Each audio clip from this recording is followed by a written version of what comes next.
ladies and gentlemen of the press, good evening. So today's launch is quite significant. At the beginning, when the PTF was inaugurated, we made a promise. And that promise was to provide transparency across the board, to promote good governance, and to make sure that we continue to partner effectively with the donor communities and the general public in whatever we do. So to that extent, I'm very pleased today that we have delivered on that promise. The transparency dashboards that are coming to life today as a result of our continuous engagement with the private sector and donor community through the Nigeria Economic Summit Group and the UN Development Program. It has taken the PTF through our resource mobilization pillar and our partners almost 6 months of collaboration and hard work to bring this milestone to reality. We have worked across the various streams of government to coordinate and collate data and information on many aspects of our response activities. We have also worked collaboratively to design and test the dashboard at different intervals to ensure that they accurately and comprehensively capture all our activities. It is also important that the dashboard remains user-friendly, easy to navigate, and it's also easy to update regularly. The unending questions about the activities of the PTF, the money we have received, the donations made, the expenditures are now being addressed with these two dashboards. Any one of you can go onto these dashboards to see how we are mitigating this pandemic, as well as the resources required and the resources that have been utilized. And we do welcome any suggestions in terms of how we can improve the dashboard. We cannot forget that these milestones wouldn't have been possible without the adequate support of our major funder, the Africa Initiative for Governance. We appreciate them for their commitment and immense support. I would also like to commend our citizens, particularly the civil society, that have continued to work with us closely to ensure that we do the right thing. We would like to also commend other public and private institutions who have been instrumental in helping fight this pandemic. Collectively, with the solidarity we now have, it should be possible to defeat COVID-19. We must persist in our efforts. We can clearly start seeing light at the end of the tunnel. We have to maintain the momentum. We cannot lift our pedal off the accelerator. But I am very confident that we will win the battle. Thank you very much.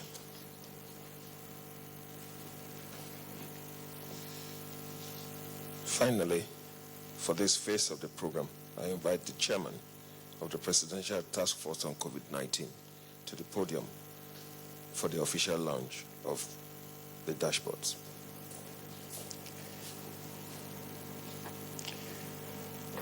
Members of the Presidential Task Force, distinguished ladies and gentlemen of the press, at the beginning of today's briefing, I did inform you of the significant milestone, which is the unveiling of the two transparency dashboards of our COVID-19 response. The first is the Incidence and Response Tracker Dashboard developed by the Nigeria Economic Summit Group, and the second is the COVID-19 Resource Tracking Dashboard developed by the United Nations Development Program. Both dashboards collaborate our focus on a data-driven response, which we have consistently maintained from the onset. Similarly, transparency, governance, and accountability are core values of the Presidential Task Force on COVID-19. And since the inception of the task force, we have been committed to ensuring that Nigeria's COVID-19 response reflects these values, especially in the face of all the scrutiny, mis- and disinformation on the PTF activities. Oftentimes when I read in the media about how much has been expended, I smile to myself and I say, how I wish all that money was mine. Probably you'll be looking for me and won't find me.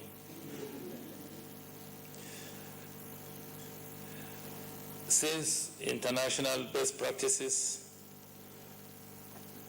remain our hallmark, the PTF has been tracking donations and technical assistance received from individuals, groups, and various national and international organizations. I never knew the volume of the donations that we received was that much until when I looked at the facts and the point at which we began our internal procurement. And I asked myself this single question: what have we been using all this while? Then I realized the volume and the goodwill that Nigeria has received in the face of this ravaging pandemic. These donations, alongside the disbursements across the Federation, have been documented and are now open for everyone to see through the activation of these dashboards, which are now accessible on the PTF website, which is www.statehouse.gov.ng/COVID-19/.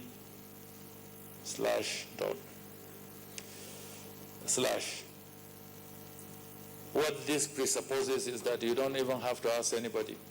Just access the website and you have every information that you need. And you will be able to track what we have received, what has been uploaded on the dashboard, where it has gone to. If we say we have received 1,000 PPEs or 200 ventilators, you will be able to track where these 200 ventilators have gone to, who are the recipients, and what use have they put it to. So that makes your work easy as media practitioners. You do not need to approach Dr. Sani or any member of the Presidential Task Force when you want to access information. The information is open and it's available for you. The dashboards are transparent, living, and very interactive portals for all our resource mobilization activities, donations, needs, and disbursements. We will continue to collaborate with the private sector in creating models that ensure all our activities are easily accessible by the public in line with the Freedom of Information Act. This, I know it's been a very naughty area where people write inquiring for information and they demand for that information and they will quote sections of the Freedom of Information Act for you over and over and over. Now you don't even have to quote this. You just go straight into these portals that have been created and you will be able to access the information. That way you save time, you cut away all the bureaucratic bottlenecks and have access to the information that you need to enable you do your job effectively as media practitioners. On behalf of the Presidential Task Force on COVID-19, I thank and commend our funding partner, the African Initiative for Governance, AIG, who ensured that these dashboards came to reality. The Presidential Task Force will ensure transparency of the coordinated efforts and interventions of government and other partners on the fight to contain the pandemic in Nigeria. I now have the singular honor, on behalf of the President of the Federal Republic of Nigeria, to formally launch these two portals, the Incidents and Response Tracker Dashboard and the Resource Tracking Dashboard, to the benefit of mankind and to the glory of God. I thank you for your kind attention. Thank you.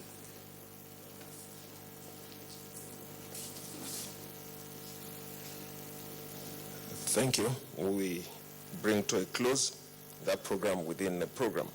While the chairman was reading his statement,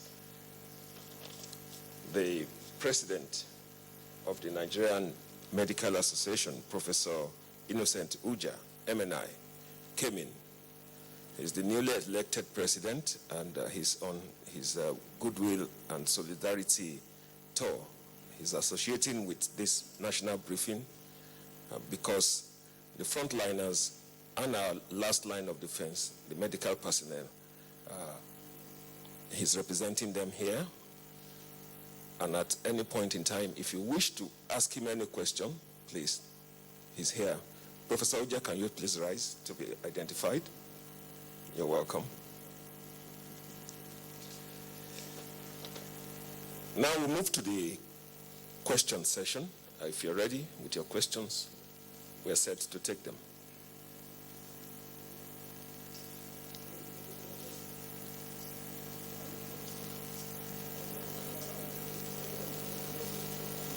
Are you ready with your questions? Okay, let's have them now.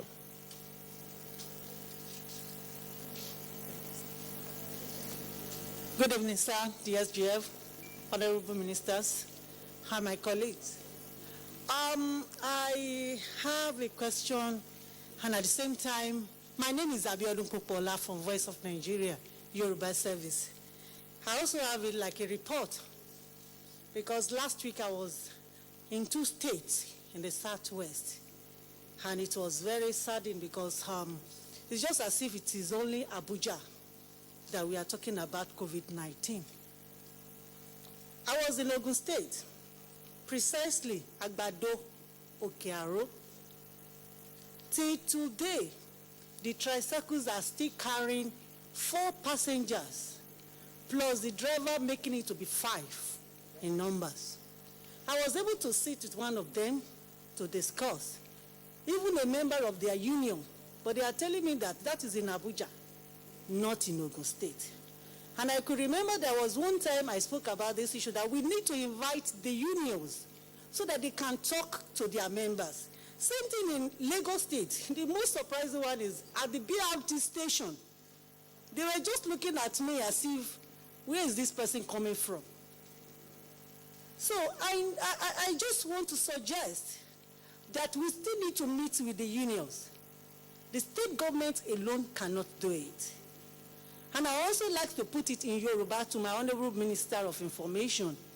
I was thinking I will not ask this question because there's nobody to speak in Yoruba, but luckily my minister came inside. I was so lucky. Sir,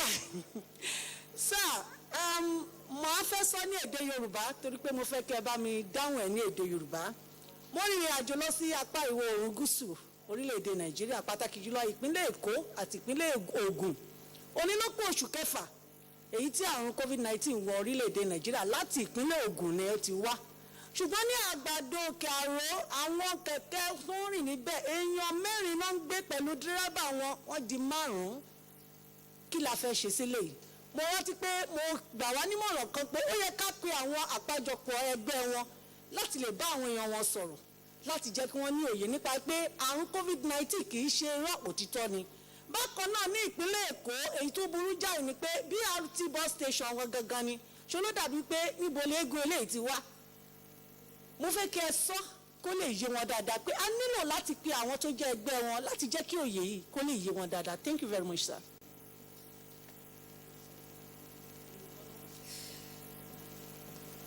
Good evening, all. Rachel Abuja from the News Agency of Nigeria. Yes, my first question is for the WHO rep. In the event that evidence around herd immunity becomes verified, how long will the half-life of that immunity last?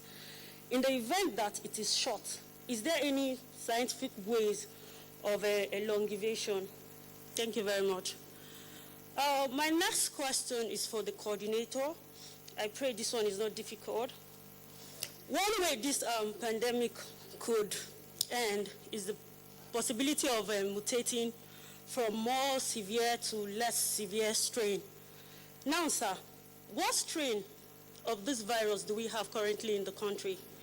What is the characteristic of the disease itself that can be compared with the index strain that was detected in Wuhan and our index case our index strain case that was detected in Nigeria? My last question is for the DG NCDC representative. The recent confirmed case are reducing, while the testing numbers are also reducing. What analysis is NCDC doing concerning how states are performing and how do we hope to support this? And my last question is for Professor Uja. Welcome, sir. Sir, how will you assess a Nigerian response to COVID-19 in a medical perspective? Thank you very much.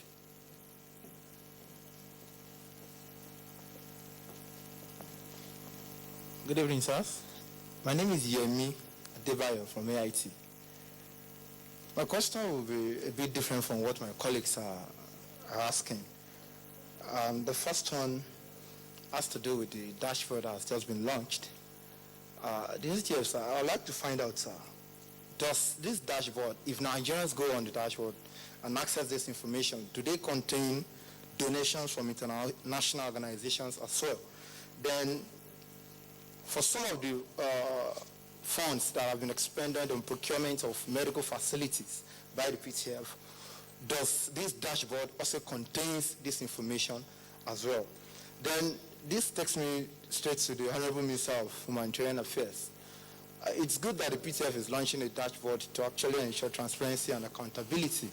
I want to find out from you, ma'am, do your ministry have data and statistics to actually back up some of its funding at the time of the COVID-19 pandemic that you're talking about palliative, so much have been expended on this and that? I want to find out from you, ma'am. Then I also want to find out the DG, sir, NCA, I want to find out from you, sir. I know that a lot have been said about reopening the international flight operations, but now you're saying that due to some logistic challenges, the date has been shifted again. What are these logistic challenges that you're having? Because I know that today in Lagos, there was a test run of the international flights that came in.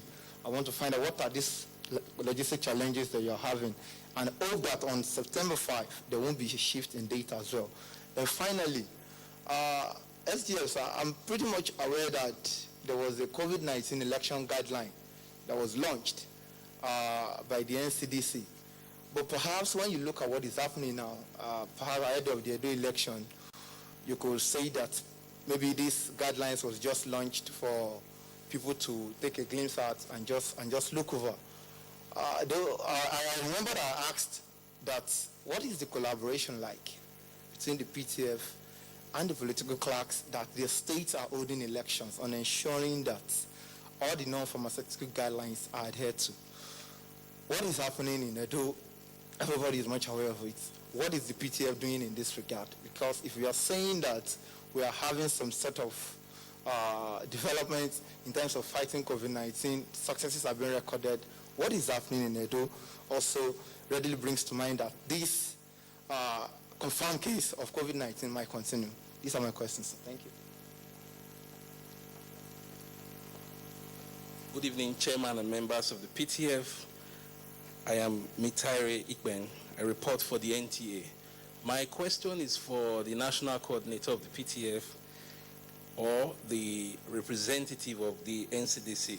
A lot of Nigerians are beginning to subscribe to the use of the product called Air Doctor, saying that it can disinfect the air around individuals who put them on, either on the breast pocket or wherever.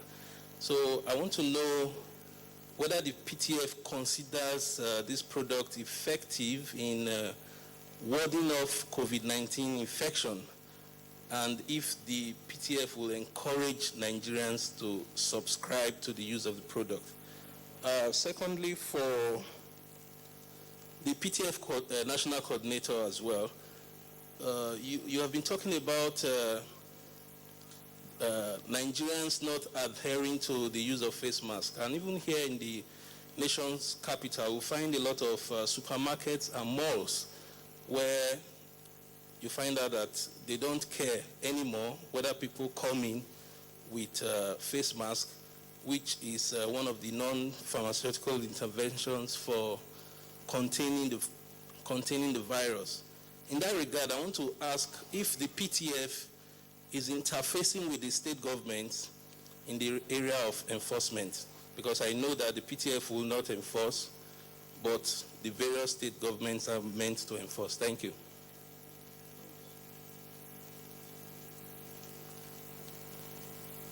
Good evening, members of the PTF. My name is Juliana Taiwo Baloyin of the Sun newspapers. I have one question for you, sir, DG NCAA.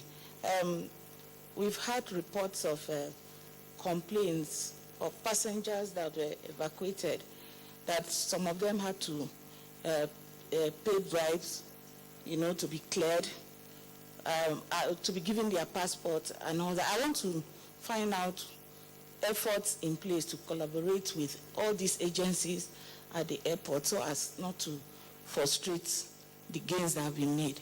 Thank you.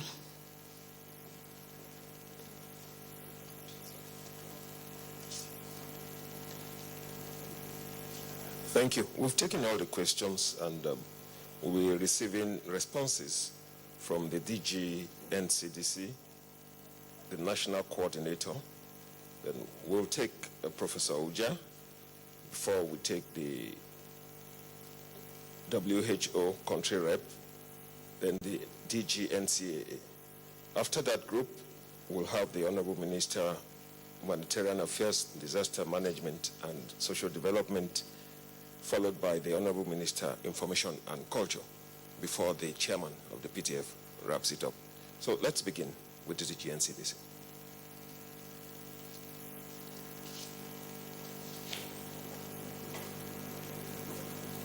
Yeah, thank you for the question. I think I have just one question.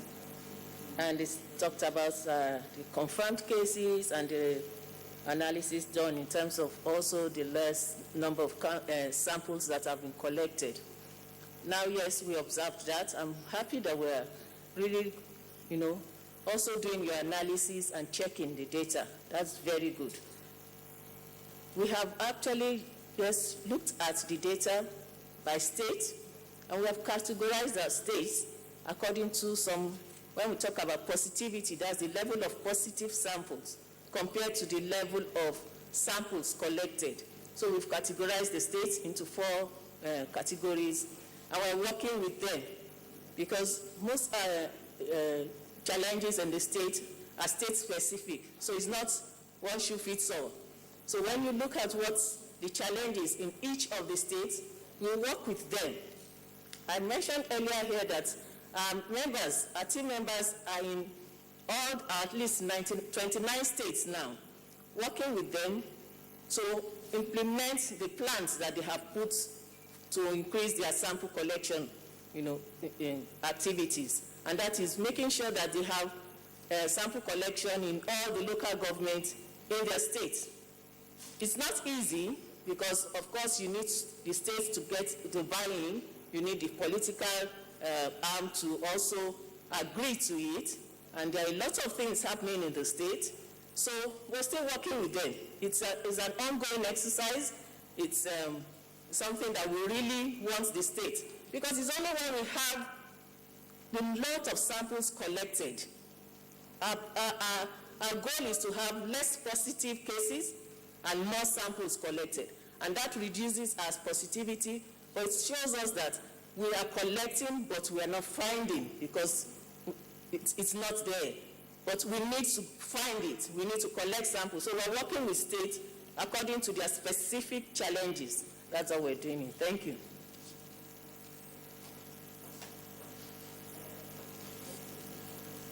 Thank you. So I'll start with a really difficult question from Rachel regarding the strain of coronavirus as well. I'm afraid all I can say at this stage is there's no evidence that any strain of coronavirus is more virulent than the other. In Nigeria, based on the study by the African Center for Genomics and Infectious Diseases at the Redeemer University, they partnered, I believe, with NCDC, and they published the first set of series. What they reported was that there were 3 strains of coronavirus in Nigeria. The A strain, which I believe originally came from China, the B1 strain, which is Italian, and then the B21 strain, which is quite widespread, but includes countries like India, Ghana, etc. So what this showed is that it's not a single introduction of COVID into the country. It was multiple introductions of COVID. It's quite possible if the same piece of work is repeated now, we may have entirely different strains. But I'm certainly not aware of any major mutation causing a strain that is less virulent than in other parts of the world. The main reason why we are not seeing the number of deaths that we are seeing outside the country is really because of the demographic nature of Nigeria. As I've said in the past, we have a youth bulge. Only 3% of our population are above the age of 65, compared to 21% of the Italian population and 18% of the UK population. If you have a pandemic that primarily affects the elderly above the age of 65 and kills them, where would you see the impact most? It's in countries that have a high population of the elderly. So the issue of Nigerians not adhering to face masks, yes, it's a collective responsibility. It's not just the job of the police or the state or the federal governments. We have to collectively come together and continue to push for people to take measures to protect themselves and to protect their loved ones. To me, wearing a mask is almost like expressing the fact that you actually care about the people that you meet. You don't want to infect them with whatever you have.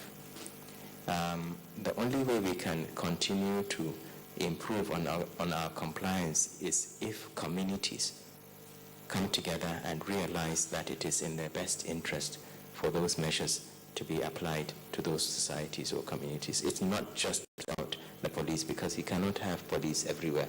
Neither can you have governments everywhere. So in a church or a place of worship, if the majority of worshippers know that it is not in their interest for people to come without a mask, they will not come. So behavioral change and making sure that that social acceptance of masking, that dislike for people who do not want to mask. If you approach me without a mask, I'll not talk to you.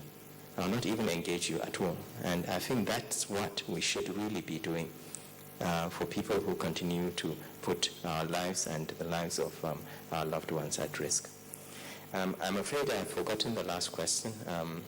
I don't know whether, I can't remember what the last question was. That's all. Dashboard. Okay, so I'll appeal to you to please go on to the dashboard and have a look at it.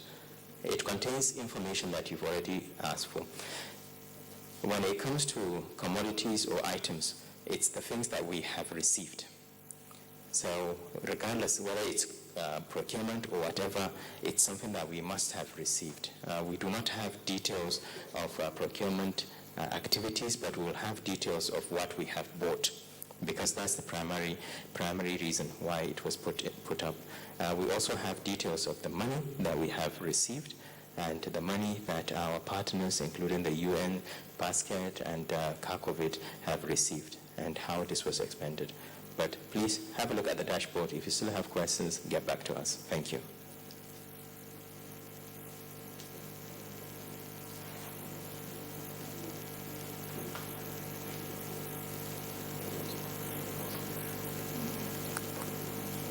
Good evening, all. I will start by, first of all, appreciating the chairman of the PTF and members of PTF for the work they've been doing.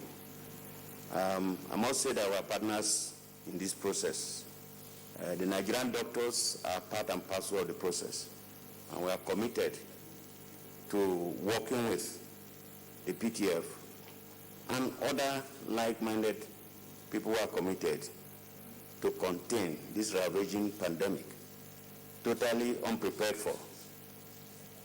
Now, the question asked to assess the response.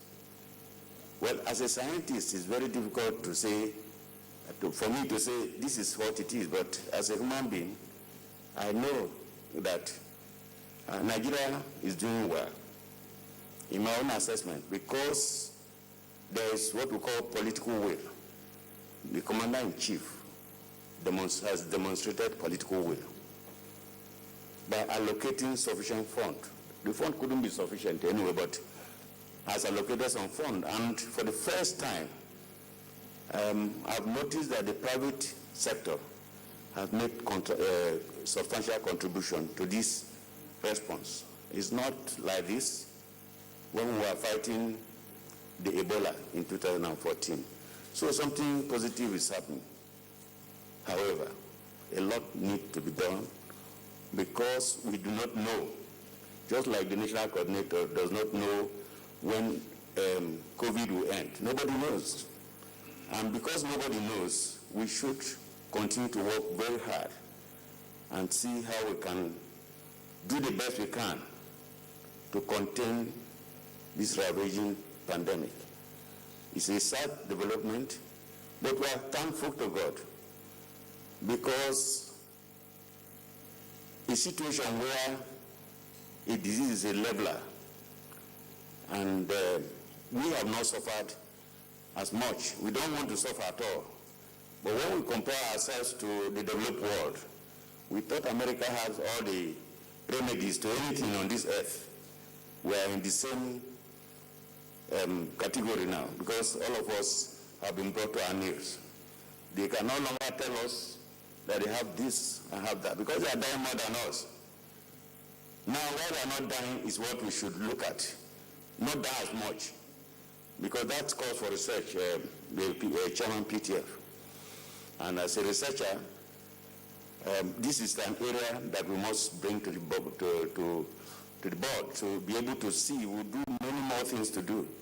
We also wish that many of these data put up can be generated in such a way that it can be published, because that is where our strength lies.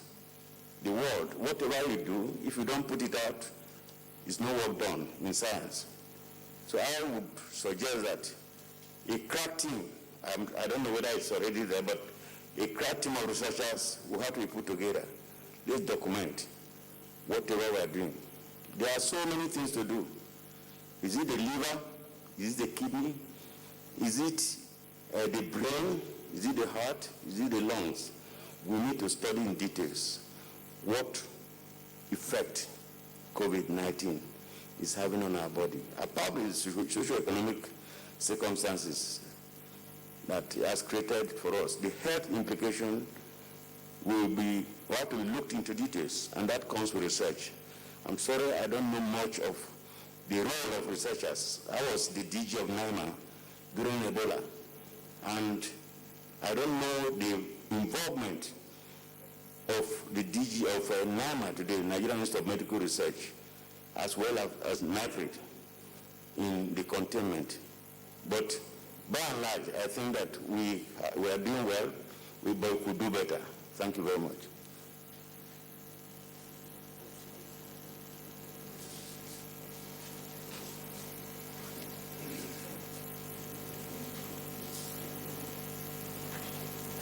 Good evening. I think the question came from news agency. She was asking whether if herd immunity could be confirmed, how long it will last, and if it's short, if there could be a way to boost it. Well, as you know, herd immunity is developed as a result of larger section of the population being immunized, either through natural exposure or through vaccination. As you know, it's a new disease. We still don't understand how the immunity to that disease developed based on understanding of other coronavirus outbreak. They suggest that immunity could be short-lived. And what we are seeing now with the protected nature of the COVID-19 outbreak do suggest that maybe that herd immunity is not developing. The only way it could be developed is through an effective vaccine that protects effectively and for a longer period. Today, we don't know. There are about 30 candidate vaccines that are different stage of the clinical trials. There are many others at the early stage, so we don't know. It's only when an effective vaccine will be found should we be able to know whether we could talk about herd immunity in the first place. That's what I can say for now, because we cannot speculate now and say if it's short-lived, can we boost it? It's unlikely that if it's short-lived, it could be effective in the first place. Thank you.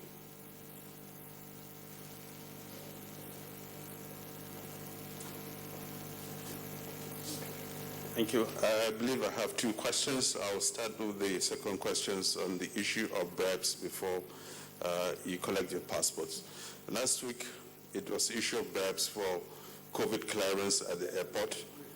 We don't do COVID tests in the airport, so the issue of BREPS doesn't arise. Same with this issue of passport. I've not had any official complaint on any BREPS of people recovering their passports. Delays, maybe, yes. But the reporter who asked this question, if you have details on who gave bribe to who, please provide it, and the appropriate authorities will be notified. Please, let's be careful of the stories we hear in the social media. People make all sorts of allegations without giving any facts or proof, and you disparage them of individuals or organizations.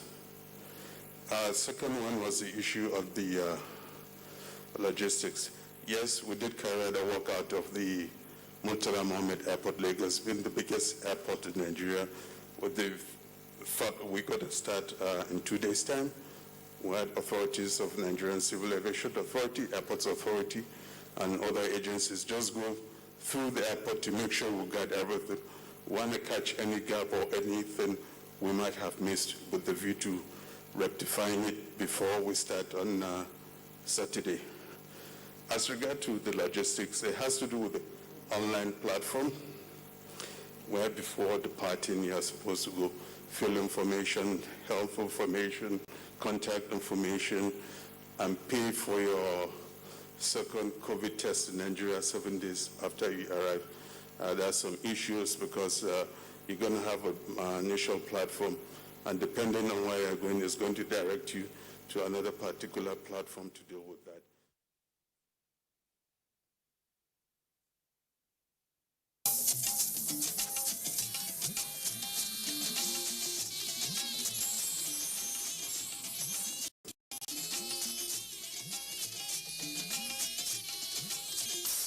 This is the network service of the NTA.